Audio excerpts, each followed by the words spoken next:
एक छोटे से गांव में शेरा नाम की एक बिल्ली रहती थी। वह बहुत गुस्सैल थी और बिना वजह ही हर किसी पर झपट पड़ती थी। कभी किसी की चीज़ें गिरा देती तो कभी बच्चों को पंजा मार देती। गांव वाले उससे डरते थे और उसे गुस्सैल शेरा कहकर बुलाते। शेरा को इस बात पर बहुत घमंड था कि सब उससे डरते हैं। वह सोचती थी कि दुनिया में वही सबसे ताकतवर है। और एक दिन उसने गुस्से में आकर एक किसान के दूध से भरी बाल्टी गिरा दी।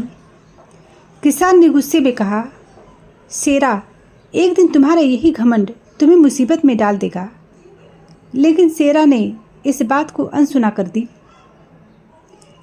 एक दिन शेरा जंगल में शिकार की तलाश में गई।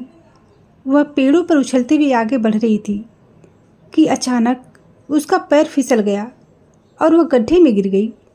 गड्ढा इतना गहरा था कि वह बाहर ही नहीं निकल पाई। अब वह जितना भी गुस्सा करती या पंजे मारती, कोई फायदा नहीं होता। गांव के कुछ जानवर उसके पास से गुजरे, लेकिन किसी ने उसकी मदद नहीं की। सबने कहा, जब तुम्हें हमारी ज़रूरत थी तब तुमने हमें तकलीफ़ दी, अब हम क्यों तुम्हारी मदद करें। शेरा को अब अपनी गलती का एहसास होने लगा। उसने बहुत मिन्नतें की सबसे, लेकिन उसकी कोई मदद नहीं की। इसी तरह से घंटों बीत गया। तभी वहाँ एक बूढ़ा कुत्ता आया। शेरा ने गिड़गिड़ाते हुए कहा, कृपया मेरी मदद करो, मैं अब किसी को नुकसान नहीं पहुँचाऊँगी। कुत्ते को उस पर दया आ गई और उसने गांव वालों को बुलाया और समझाया। सबने मिलकर फिर शेरा को बाहर निकाला। उस दिन के बाद शेरा पूरी तरह बदल गई। अब वह न तो गुस्सा करती और ना ही किसी पर चिढ़ती और ना ही किसी को नुकसान पहुंचाती।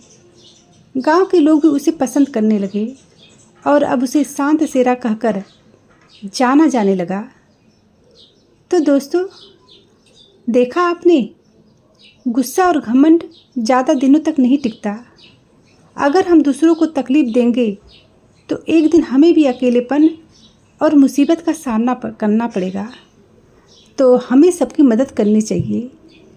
कहानी अगर अच्छी लगी हो तो एक लाइक ज़रूर करें और मेरे चैनल को सब्सक्राइब करें।